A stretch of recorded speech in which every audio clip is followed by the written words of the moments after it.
भक्ति मूवमेंट कुछ पर्सनैलिटीज़ के बिना अधूरा है। कुछ ऐसे लोग जिन्होंने भक्ति मूवमेंट में अपना बहुत कंट्रीब्यूशन दिया। जी हाँ, मैं बात कर रहा हूँ मीराबाई की, बाबा गुरु नानक की, कबीर की, चैतन्य महाप्रभु की और भी कई ऐसे संत महात्मा जिन्होंने अपनी टीचिंग से पूरे वर्ल्ड को रेवोल्यूशनाइज कर दिया, चेंज कर दिया। तो hello guys, this is Ankit and you are watching humanities lover. इस वीडियो में आज हम 3 ऐसी पर्सनैलिटी के बारे में देखने वाले हैं। So let's understood.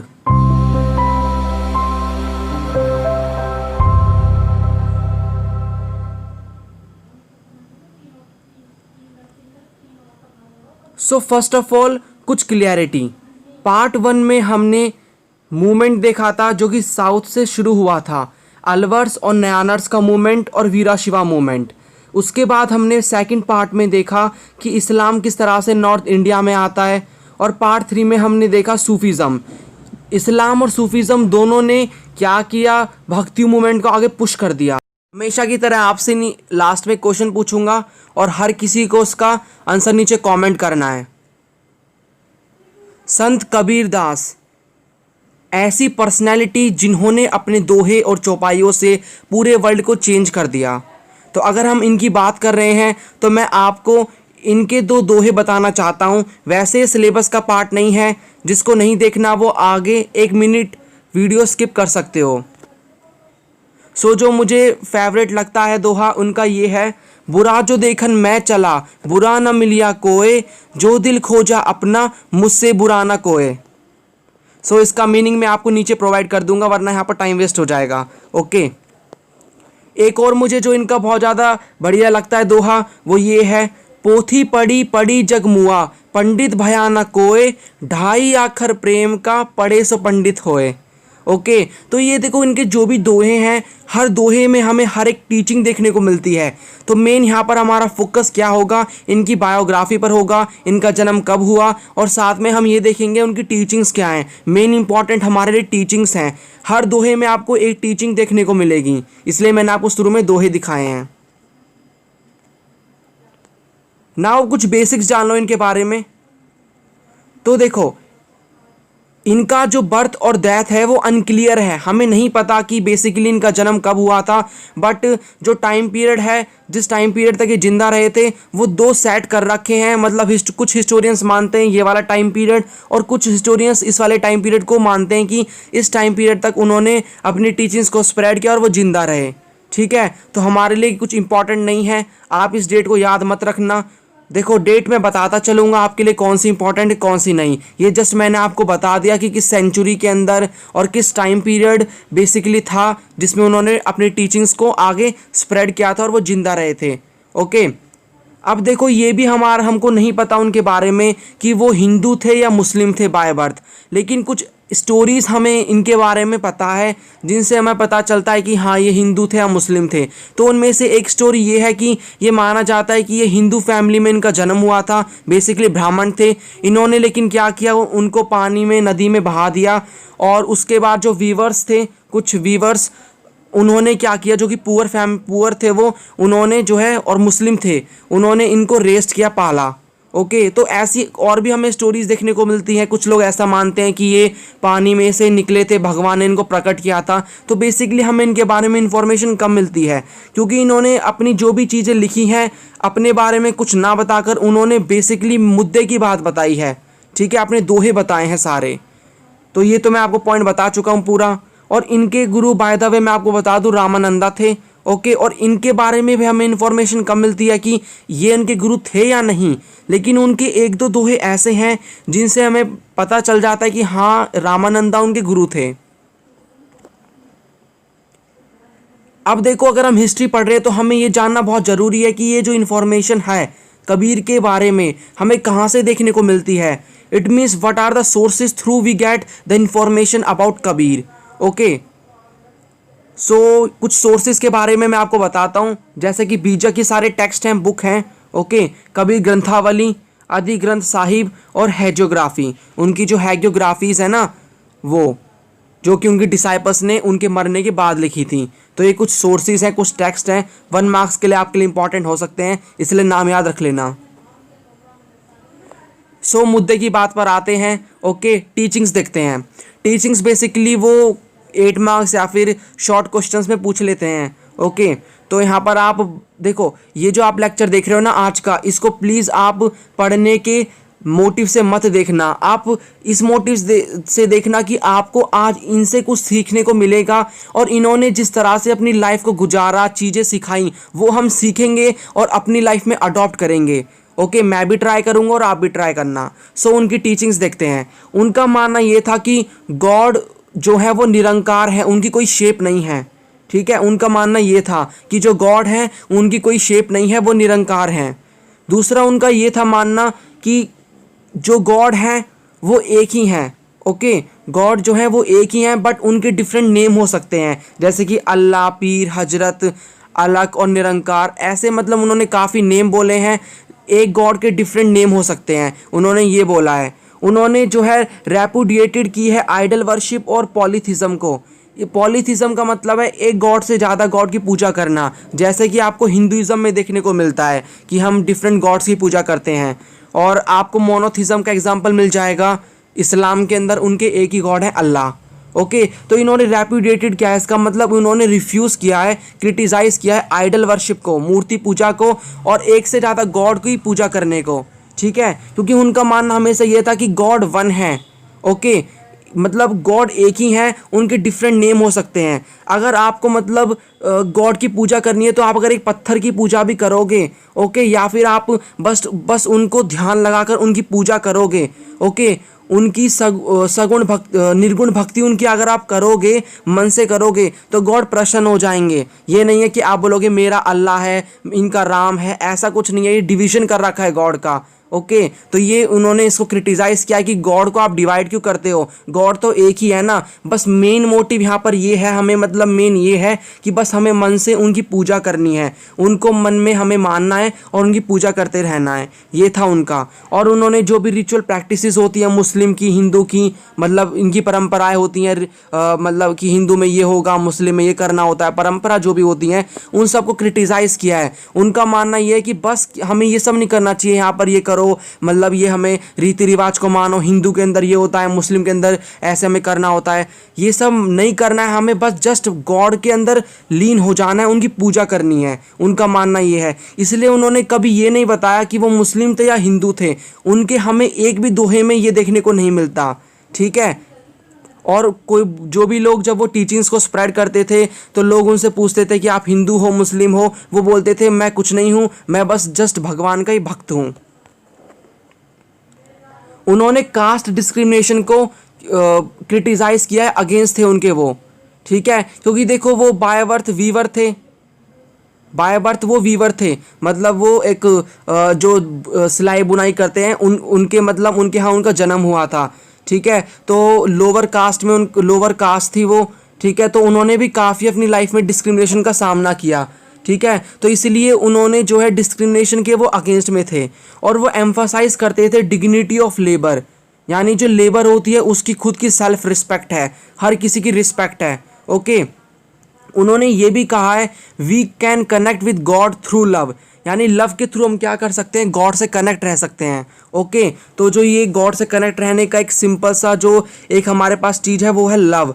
हमें हेटरेट को त्याग देना चाहिए, और जो लव है उसको हमें अडॉप्ट करनी चाहिए। ओके, और एक और जो लास्ट में आपको टीचिंग बता रहा हूँ वो ये है कि in Kabir dictum the teacher और guru has been according the prime position. ठीक है, तो जो कबीर के अकॉर्डिंग ये है कि जो गुरु हैं उनकी एकदम प्राइम पोजीशन है, वो सबसे बड़े हैं उनके लिए। ठीक है, तो उन्होंने अपनी लाइफ में गुरु को सुप्रीम माना है, और ये सब कब हुआ था, जब उनकी लाइफ में रामानंदा आए थे।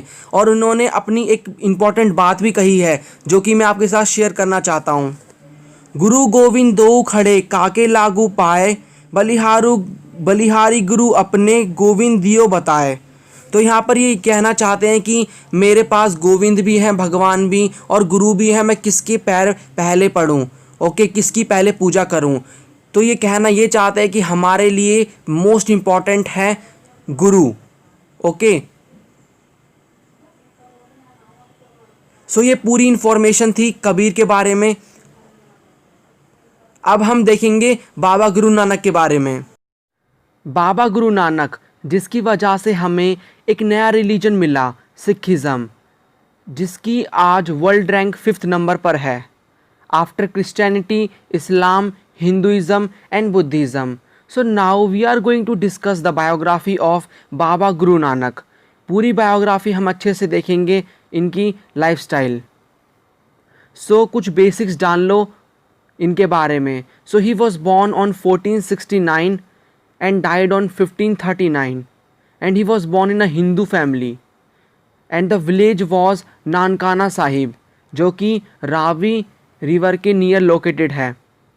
और रावी जो रिवर है वो अब पाकिस्तान में आती है और ये इंडस रिवर का पार्ट है, ट्रिब्यूटरी है उसकी। Okay, and he was married at a young age. और इन्होंने अपना जो मोस्ट ऑफ द टाइम था वो सूफ़ी और जो भक्त हैं उनके साथ बिताया, और उनके साथ वो रहते थे, उनकी बातें सीखते थे। Okay, and he also travelled widely. और वो जो है उनके फादर अकाउंटेंट थे, तो वो भी चाहते थे कि वो बाबा गुरु नानक भी उनकी तरह अकाउंटेंट बने। तो यहाँ पर मुझे एक स्टोरी याद आती है अकाउंटेंट से रिलेटेड, मैं आपके साथ शेयर करना चाहता हूँ। तो एक बार की बात यह है कि उनके फादर ने उन्हें कुछ पैसे दिए और बोले कि आप जाकर इनको कहीं पर इन्वेस्ट करो, इनका सौदा करके आओ। तो बाबा गुरु नानक जब ज़्यादा बड़े नहीं थे, छोटी उम्र थी उनकी, तो वो जाते हैं और पैसे लेकर घर से निकलते हैं, और वो क्या करते हैं, उन पैसों का खाना खरीद कर गरीबों में बांट देते हैं। उसके बाद जब वो घर जाते हैं, उनके फादर पूछते हैं कि आपने उस मनी का क्या किया। तो ये कहते हैं कि पिताजी, मैं इसका सच्चा सौदा करके आया हूँ। तो इस तरह की पर्सनैलिटी थे ये, गरीबों में खाना बांटना और जस्ट गॉड में लीन रहना। ओके, नाउ हमें बहुत ज़्यादा इंपॉर्टेंट थिंग टीचिंग्स भी इनकी देखनी होगी।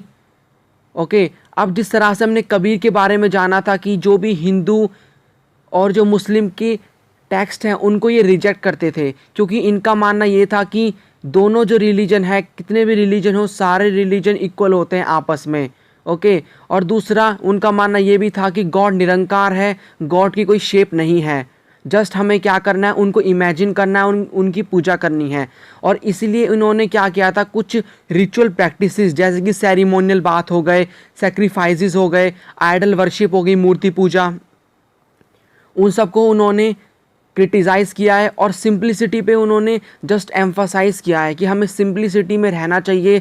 जस्ट हमें ऐसा नहीं है कि गॉड को खुश करने के लिए हमें बड़े बड़े उनके मंदिर में जाके दान करने चाहिए, मतलब पैसे जो है दान पात्र में उनमें डालने चाहिए, या फिर हमें बड़े बड़े सेक्रीफाइसेस करने चाहिए, बड़ी बड़ी महंगी महंगी मूर्ति लेकर आओ, उनकी पूजा करो। जस्ट गॉड को इमेजिन करो और उनकी भक्ति करो। ओके, और यहाँ पर उनका मानना ये भी था कि गॉड से हम कनेक्ट हो सकते हैं उनका जब हम नेम रिमेंबर करते रहेंगे। ओके, जब हम उसके थ्रू गॉड से हम कनेक्ट हो सकते हैं। और यहाँ पर एक और आपको टर्म देखने को मिलेगी, वो है शाबद। शाबद का मतलब है कि बाबा गुरु नानक ने क्या किया था, जो भी उनके भजन्स होते थे उनको उन्होंने लोकल लैंग्वेज में स्प्रेड किया, और जो भी ये भजन्स हैं, उनके हाइम्स हैं, उनको ही शाबद कहा जाता है। ओके, अब देखो उनके प्रीसेप्टर्स के बारे में कुछ इन्फॉर्मेशन। प्रीसेप्टर्स बेसिकली क्या होता है, प्रीसेप्टर्स वो बंदा जो क्या करता है, टीचर होता है, कोई भी चीज़ को स्प्रेड करता है, वो कोई सिखाने वाला हो सकता है। ओके, तो इनको प्रीसेप्टर्स कहते हैं। तो बाबा गुरु नानक के बाद कुछ ऐसे लोग आए, ऐसे 10 प्रीसेप्टर्स आए जिन्होंने टीच किया सिखिज़म को, और जो मैसेज था बाबा गुरु नानक का उनको, तो वो प्रीसेप्टर्स हुए सिखिज़म के। तो टोटल जो प्रीसेप्टर्स हैं सिखिज़म के अंदर वो 10 प्रीसेप्टर हैं। तो बाबा गुरु नानक ने अपनी डेथ से पहले अंगद को, जो कि उनके one of the greatest disciple थे, उनको अपना प्रीसेप्टर चुन लिया कि उनकी डेथ के बाद वो उनकी पोजीशन को संभालेंगे, and he would become the first preceptor of Sikhism. मैं आपको यहाँ पर एक बात और बताना चाहता हूँ, बाबा गुरु नानक का हम ये मोटिव नहीं था कि वो एक नया रिलीजन फाउंड करें, बस जो उनके डिसाइपल्स थे उन्होंने बाद में जा कर के उनकी टीचिंग्स को, उनकी जो भी मैसेज थी उनको जस्ट कंपाइल करके एक नया रिलीजन बना दिया सिखिज़म, और उनके कुछ बेसिक रूल्स भी बना दिए। ठीक है, आगे हम देखेंगे कौन कौन से बेसिक रूल्स हैं। और इनके जो 5th प्रीसेप्टर थे गुरु अर्जन, उन्होंने क्या किया, उन्होंने बाबा गुरु नानक की और उनसे पहले जो भी 4 सक्सेसर आए हैं या फिर प्रीसेप्टर आए हैं उनकी, और साथ में कुछ रिलीजियस पोएट्स जैसे कि बाबा फारिड की, रविदास, कबीर, इन सब की उन्होंने क्या किया, जो भी टीचिंग्स थी, मैसेजेस थे, उनको एक बुक में लिख दिया, और जो है अधिग्रंथ साहिब। और जो इस बुक में अधिग्रंथ साहिब में जो भी हाइम्स वगैरह लिखे गए हैं बाबा गुरु नानक के, उनके सक्सेसर के जो भी हाइम्स हैं, भजन हैं, उनको गुरबानी कहते हैं। ओके, वो क्या है, गुरबानी। ओके, और उनके जो 10 प्रिसेप्टर थे गुरु गोविंद सिंह, उन्होंने भी एक टेक्स्ट बनाया है, टेक्स्ट लिखा है, जिन्होंने उसमें उन्होंने क्या किया है, जो 9th प्रिसेप्टर थे गुरु तेज बहादुर, उनकी जो भी टीचिंग्स हैं उनको उसके अंदर कंपाइल्ड किया है। ओके, और जिसको गुरु ग्रंथ साहिब कहते हैं। आपने इनके नाम, सभी के नाम सुने होंगे कि गुरु ग्रंथ साहिब क्या है। ओके, तो आपको ये सारी इंफॉर्मेशन मिल जाएगी।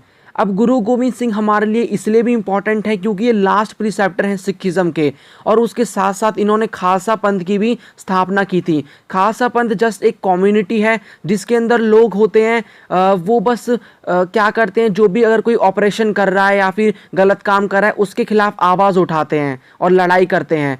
ठीक है, ये जस्ट है खालसा पंथ। और इन्होंने क्या किया था, 5 सिंबल भी एज अ बता दिए थे कि सिखिज़म अगर कोई अडॉप्ट कर रहा है तो 5 चीज़ें उनको अडॉप्ट करनी होंगी। ओके, जैसे कि अनकट हेयर, उन्हें बाल नहीं काटने होंगे जब भी वो पगड़ी बांधते हैं। ओके, अ डैगर, उन्हें डैगर रखनी होगी, साथ में एक छुरा। अ पेयर ऑफ शॉर्ट्स उन्हें पहनने होंगे। अ कॉम्ब, उन्हें एक कॉम्ब रखनी होगी अपने साथ, कंघी, और साथ में स्टील बैंगल, एक कड़ा पहनना होगा। तो ये कुछ चीज़ें हैं जो कि उन्होंने बताई थी गुरु गोविंद सिंह ने। एक और पर्सनालिटी के बारे में बात करेंगे जिन्होंने ये प्रूव कर दिया कि गॉड का अस्तित्व है। अगर गॉड को शिद्दत से चाहो तो वो हमसे मिलने ज़रूर आते हैं, मीराबाई। जी हाँ, मीराबाई के बारे में पूरी इन्फॉर्मेशन देखेंगे, और आपकी बुक में ज़्यादा एक्सप्लेनेशन नहीं है इनके बारे में, उसी के अकॉर्डिंग हम थोड़ी सी बातें इनके बारे में जानेंगे। सो हमें इनके बारे में जस्ट बायोग्राफी से पता चलता है, जो कि इनके डिसाइपल्स ने इनकी डेथ के बाद लिखी थी। ओके, और जिसमें इनकी ज़्यादा कुछ इन्फॉर्मेशन नहीं है, जस्ट थोड़ी लाइफ के बारे में है, और कुछ इंपॉर्टेंट जो कि इनके भजन थे वो सब उसमें लिखे गए हैं। ओके, अब इनके बारे में जानते हैं। So she was a Rajput princess. Okay, और फ्रॉम मरता इन मारवाड़ राजस्थान। सो यहाँ पर इनका जन्म हुआ था मारवाड़ में, जो कि राजस्थान के अंदर लोकेटेड है, and this is the city. इन्होंने क्या किया, अपने हस्बैंड को छोड़ दिया, एंड एज अ इनकी रिस्पॉन्सिबिलिटी एज अ वाइफ और मदर इन्होंने नहीं निभाई। जस्ट उन्होंने क्या माना, कृष्णा को अपना लवर माना, और उनकी भक्ति करती रहीं वो। इनके जो लॉज हैं, घर वाले, ससुराल वाले, वो उनको पॉइजन देने की कोशिश भी करते हैं। ओके, और बाद में ये इसी वजह से बाद में वो क्या कर देती हैं, अपना पैलेस लेफ्ट कर देती हैं, और जस्ट वो संत और जो मंक्स हैं उनके साथ रहकर भक्ति करती हैं कृष्णा की। और बाद में क्या होता है, इनकी जो हस्बैंड होते हैं उनकी डेथ हो जाती है किसी वजह से, जिसके बाद इन्हें वाइट क्लोथ्स भी एज अ वीडो की तरह रहना पड़ता है। अब इनके जो प्रीसेप्टर थे, गुरु थे, वो रायदास थे। ओके, और रविदास, दोनों एक ही हैं, दोनों नाम से इनको जाना जाता है इनके गुरु को, जो कि लेदर वर्कर थे। और इन्होंने बहुत ज़्यादा अपनी लाइफ में कास्ट सिस्टम को फेस किया था, बिकॉज ये लेदर वर्कर थे, नीची कास्ट में इनका जन्म हुआ था। ओके, और जिस तरह से हमने बाबा गुरु नानक को, कबीर को जाना, उनके बारे में जाना, उनके टीचिंग्स को, कि वो कास्ट सिस्टम के अपोज में थे। मैंने वैसे आपको बता रखा है पिछली वीडियो में कि भक्ति मूवमेंट इसीलिए ही शुरू हुआ था, कास्ट सिस्टम को अपोज करने के लिए। तो ये जो मीराबाई थी वो भी कास्ट सिस्टम के अगेंस्ट में थी। अब मीराबाई के जिस तरह से बाबा गुरु नानक हो गए, कबीर हो गए, चैतन्य महाप्रभु, इनके काफ़ी फॉलोवर्स थे, लेकिन जो मीराबाई है उनके इतने फॉलोवर्स नहीं थे। जस्ट लोग इनको as a source of inspiration मानते हैं कि अगर हमें गॉड से मिलना है तो हमें उनकी तरह ही भक्ति करनी होगी, जिस तरह से मीराबाई ने की थी। ओके, और यहाँ पर आप देखोगे कि राजस्थान, गुजरात, ये जो स्टेट है जहाँ पर मतलब राजस्थान में इनका जन्म हुआ था, वहाँ के ये ट्रेडिशन है कि वहाँ पर जो भी अगर मैरिज वगैरह हो रही है तो सॉन्ग्स वगैरह ज़्यादा गाए जाते हैं। स्पेशली जो लोग लोअर कास्ट के होते हैं, पुअर पीपल होते हैं, उनके भजन वो ज़्यादा गाते हैं मीराबाई के। ओके, तो यहाँ पर आपको मीराबाई के बारे में समझ में आ गया। नाउ अगेन यहाँ पर एक क्वेश्चन आता है कि जो भी हमें यहाँ पर देखने को मिला इस बुक में इंफॉर्मेशन, ये हमें कहाँ से मिलती है। वैसे जब मैं बुक की स्टार्टिंग कराई थी, मैंने चैप्टर की, तो मैंने आपको बताया था कि सोर्सेज क्या क्या हैं, लेकिन अगेन आपकी बुक में लास्ट टॉपिक ये दे रखा है कि जस्ट सोर्स क्या क्या है, इस भक्ति मूवमेंट के कहाँ से हमें पता चलता है, तो बस जस्ट आप कुछ पॉइंट्स को देख लो बस। तो हमें जो भक्ति मूवमेंट है कि ये सब भक्ति मूवमेंट हुआ था, अलवर्स न्यानर्स का मूवमेंट, वीरा शिवा मूवमेंट, इस्लाम, सूफीज़म, मीराबाई, ये सब इनके बारे में हमें कुछ इन 4 चीज़ों से ही मेनली पता चला है। जैसे कि स्कल्पचर्स हो गए, ओके, मूर्ति वगैरह हो गई, डिफरेंट हमें मूर्ति देखने को मिली हैं, आर्किटेक्चर मिले हैं हमें देखने को, जैसे कि मैंने आपको दरगाह के बारे में बताया था, ठीक है। और जो भी उनके प्रीसेप्टर हैं उन्होंने काफ़ी कुछ स्टोरीज़ वगैरह भी लिखी हैं, ओके। और उनके जो डिसाइपल्स हैं उनके बारे में वो लिख के गए हैं, जैसे कि कबीर ने कभी अपने बारे में लिखा नहीं, जस्ट वो अपने दोहे देते रहे। लेकिन बाद में जब उनके डिसाइपल्स थे, कई सालों बाद उनके डिसाइपल्स ने उनकी बुक बनाई और उसमें इंफॉर्मेशन लिखी, ठीक है। अब यहाँ पर देखो, एक और चीज़ मैं आपको यहाँ पर बताना चाहता हूँ कि जो भी ये चीज़ें हैं, जब ये हिस्टोरियंस इसको मतलब रिकंस्ट्रक्ट करते हैं चीज़ों को, तो ये बहुत ज़्यादा डिफ़िकल्ट होती हैं उनके लिए। जैसे कि क्योंकि जो लैंग्वेज और जो स्टाइल होता है बुक का, वो बहुत डिफरेंट होता है। अगर हमें कल को कोई टेक्स्ट मिल रहा है जिसमें इंफॉर्मेशन लिखी है किसी पर्सनैलिटी के बारे में, या फिर साउथ का कोई टेक्स्ट है, अलवर्स न्यानर्स का मूवमेंट लिखा है, तो उसकी जो लैंग्वेज होगी वो डिफरेंट होगी। तो यहाँ पर मैं बताना बस ये चाहता हूँ कि हिस्टोरियंस के लिए बहुत ज़्यादा डिफ़िकल्ट टास्क है, उसमें डिफरेंट स्किल और हार्डवर्क चाहिए अगर वो किसी भी टेक्स्ट को पढ़ रहे हैं। इसलिए जो हिस्टोरियंस होते हैं वो काफ़ी टैलेंटेड होते हैं, यही उनका काम होता है। तो वो काफ़ी अपने टैलेंट के हिसाब से डिफरेंट लैंग्वेज की स्टडी करते हैं और बहुत हार्ड वर्क करके हमारे लिए हिस्ट्री हमारी बताते हैं। So we should respect our history, okay. तो आज हमने अपना ये जो चैप्टर है वो कंप्लीट कर लिया है, भक्ति and Sufi tradition. Notes description में है, जब आप PDF को डाउनलोड करोगे डिस्क्रिप्शन में से, तो आपको वहाँ पर लास्ट के 2-3 पेजेस में आपको वहाँ पर CBSE इंपॉर्टेंट क्वेश्चंस भी मिलेंगे, उसके आंसर्स आप नोट्स में से फाइंड कर लेना, ओके। अब ये मैंने आपको लास्ट में क्वेश्चन पूछा था आपसे कि जो दरगाह है शेख मोइनुद्दीन चिश्ती जिन्होंने चिश्ती सिलसिला को फाउंड किया था, वो कहाँ पर लोकेटेड है? दिल्ली के अंदर लोकेटेड है। वैसे आंसर तो ये रहा, B अजमेर राजस्थान। तो रिमेंबर दिस पॉइंट, काफ़ी पूछा जाता है। अजमेर के अंदर लोकेटेड है दरगाह ऑफ शेख मोइनुद्दीन चिश्ती। आज का जो क्वेश्चन है, क्वेश्चन ऑफ द वीडियो, वो ये है कि ये जो क्वेश्चन है आपको जो मैं बता रहा हूँ, ये 2020 बोर्ड एग्जाम में आया था हिस्ट्री के में, तो प्लीज़ अच्छे से इसको देखना।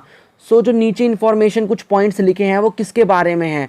पॉइंट्स ये हैं, she was born in a Marwar, second her lover was Krishna, her preceptor was Raidas. बहुत इंपॉर्टेंट क्वेश्चन है, इसका आंसर नीचे कॉमेंट जरूर करना। तो ये है एंड इस वीडियो का। Thanks for watching this video and as always God bless you all.